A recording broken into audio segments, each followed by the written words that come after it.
Salut à tous, c'est Fight, j'espère que vous allez bien et joyeuse fête nationale à toutes et à tous. Et pour fêter ça, aujourd'hui j'ai décidé de faire un 11 des joueurs français passés par la Bundesliga. Comme à mon habitude, lorsque je fais un 11 type, je choisis la formation du 4-3-3, histoire d'avoir un certain équilibre entre le nombre de défenseurs, les milieux de terrain et les attaquants. Pour ce qui est des critères choisis, j'ai surtout décidé de prendre la longévité et le palmarès des joueurs français passé en Bundesliga. Alors effectivement, il y a des joueurs qui ont fait une saison ou deux saisons exceptionnelles avec leur club, mais j'aurais peut-être décidé de prendre quelqu'un d'autre par rapport à la longévité et aux trophées gagnés. Je pense notamment, beaucoup vont y penser, à Michael Olise qui a fait une saison absolument exceptionnelle avec le Bayern actuellement. Il ne rentre évidemment pas dans ce 11 des joueurs français. Il y a des joueurs qui ont fait vraiment plus que lui au même poste, mais rien n'empêche qu'il rentrera peut-être dans ce 11 dans quelques années. C'est d'ailleurs une vidéo qui m'aura pris pas mal de temps au niveau des recherches. J'ai appris beaucoup de choses sur beaucoup de types de joueurs. Et d'ailleurs, si ce format vous plaît, n'hésitez pas à mettre un petit pouce à l'eau ou à vous abonner. Et nous, on commence tout de suite. Une vidéo de 11 types commence évidemment par le gardien. Et c'est de loin, de très très loin, le poste où il n'y avait personne. Où il y avait le moins de personnes possible. Et en même temps, c'est vrai que l'Allemagne, c'est quand même un pays de gardiens. Quand on voit actuellement encore le nombre de clubs de Bundesliga qui ont des top gardiens qui sont allemands, et ben en général, les clubs n'ont pas besoin d'aller dans d'autres pays en chercher. Pour dire, dans mes recherches, je n'ai trouvé que 3 gardiens français. Il y en a sûrement eu beaucoup plus, mais il y en a que 3 qui sont ressortis. Ce qui montre quand même le niveau qu'on va avoir dans les buts. Et donc, le gardien que j'ai choisi de mettre dans ce 11 type, c'est Guillaume Warmuz, gardien du BVB entre 2003 et 2005. Donc déjà, on voit qu'au niveau de la longévité, on n'y est pas beaucoup. Mais surtout, la particularité de ce gardien, c'est que ce n'était pas le titulaire de Dortmund, c'était le gardien remplaçant de Jens Lehmann, gardien que je pense que les gens connaissent encore, qui était quand même un très grand gardien à Dortmund, qui a été un très grand gardien à Arsenal. Voilà, Lehmann, c'était même le gardien titulaire en 2006 pour l'équipe d'Allemagne lors de la Coupe du Monde. Donc c'est pas un gardien mauvais, loin de là. Mais Lehmann avait tendance à se blesser de temps en temps. Et donc c'est à ce moment-là que Guillaume Warmuz prenait le relais, qui a fait quelques bons matchs. Mais voilà, je pense pas que beaucoup connaissent ce gardien encore aujourd'hui. Le fait le plus notable que j'ai trouvé sur Guillaume Warmuz, c'est que après sa carrière de footballeur et même un peu pendant, il s'est tourné petit à petit vers la religion et aujourd'hui c'est quelqu'un de très très investi dans la religion chrétienne. Il va par exemple dans les EHPAD, dans les hôpitaux de vieilles personnes qui sont à l'article de la mort, j'ai envie de dire, les aider à finir leur vie. C'est assez honorable pour le coup. On arrive au poste de défenseur et là pour le coup on a une bonne brochette de très très bons défenseurs. J'ai même dû faire des choix pour choisir mes défenseurs français et d'ailleurs en mention honorable je vais quand même donner du crédit à Benjamin Pavard qui aura été très bon avec le VfB Stuttgart et ensuite qui aura fait pas mal d'années avec le FC Bayern. Donc voilà, Pavard ne rentre pas dans ce 11, mais j'y ai pensé quand même assez fort. Cette défense est d'ailleurs très FC Bayern München compatible et on commence tout de suite avec les défenseurs centraux cette fois avec Dayot Upamecano que vous connaissez tous, actuellement encore défenseur central de l'équipe de France, défenseur central du FC Bayern qui est là depuis 9 saisons déjà en Bundesliga. Pour ceux qui ne l'auraient peut-être pas suivi, Upamecano avant d'être au Bayern, il était à Leipzig. Donc ça fait 5 saisons à Leipzig, 4 saisons à Munich. Donc ça fait 9 saisons qu'il est déjà en Bundesliga pour 196 matchs joués, ce qui est quand même plutôt pas mal. Upamecano s'est tout simplement révélé comme un des piliers de la défense de Bundesliga avec le RB Leipzig, a gagné 3 fois le titre de Bundesliga avec le Bayern, 2 Supercoupes et c'est devenu actuellement le pilier de la défense du Bayern. Donc forcément, il doit rentrer dans ce classement. À côté de lui, c'est sûrement un joueur français que vous ne connaissez pas, Mathieu Delpierre.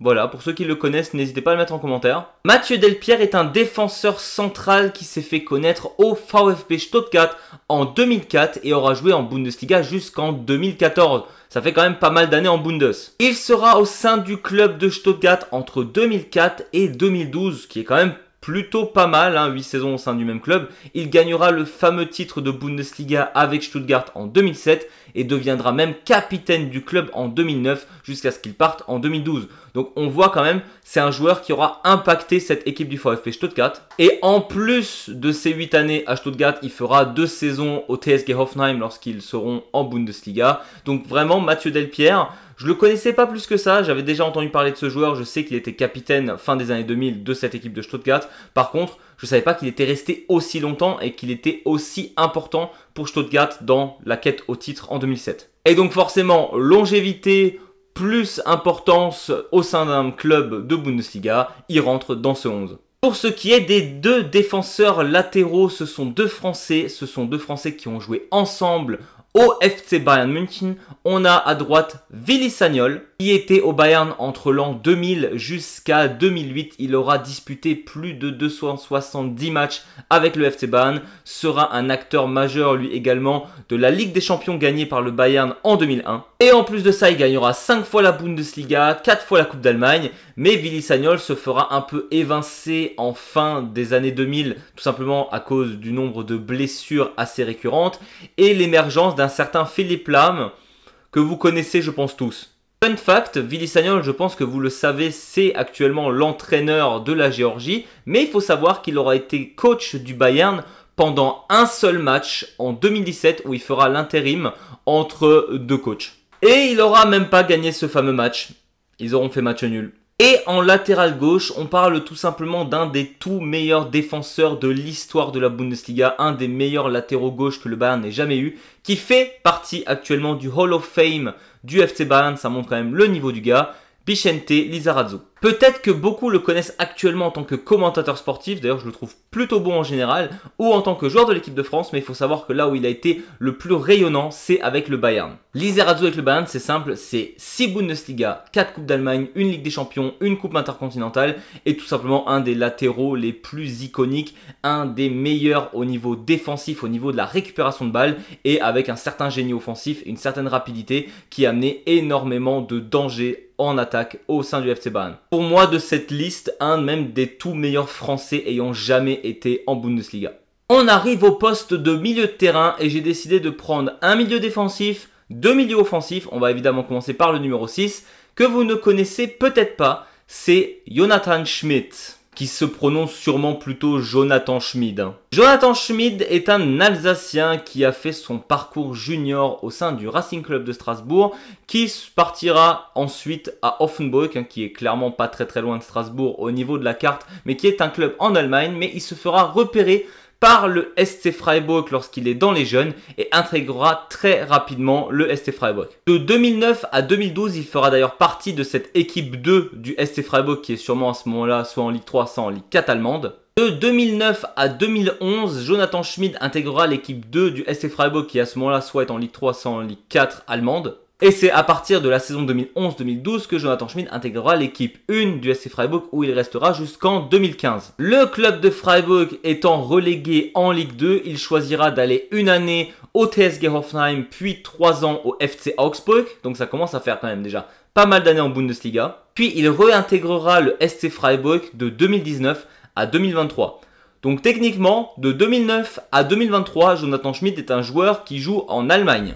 C'est tout simplement le joueur français le plus capé de l'histoire de la Bundesliga avec 299 matchs joués en Bundesliga. Aucun joueur français n'a fait mieux au niveau du nombre de matchs et donc c'est logiquement qu'il doit intégrer ce 11. Actuellement, il n'est plus en Allemagne, il joue dans un club luxembourgeois. Il a décidé donc de quitter le SC Freiburg parce qu'il n'était plus titulaire en 2023 et il termine sa carrière au Luxembourg. Pour ce qui est des milieux offensifs, je pense que le premier, vous le connaissez tous, c'est Christopher Nkunku qui sera resté 4 ans au sein du RB Leipzig. Alors c'est vrai que 4 ans avec ce qu'on a vu auparavant, ça semble plutôt peu.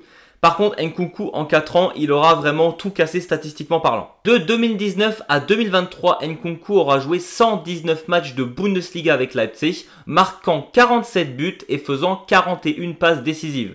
Donc on a 119 matchs, 88 buts et passes décisives en tout. C'est absolument gigantesque. En plus de ça, il aura gagné 2 Coupes d'Allemagne avec le club en étant le clair meilleur joueur de cette équipe de Leipzig et sera tout simplement élu meilleur joueur de la saison en 2022. Il gagnera même le fameux trophée du meilleur buteur avec Füllkrug en marquant 16 buts sur une saison, sauf que Nkunku, il était blessé quasiment la moitié de la saison.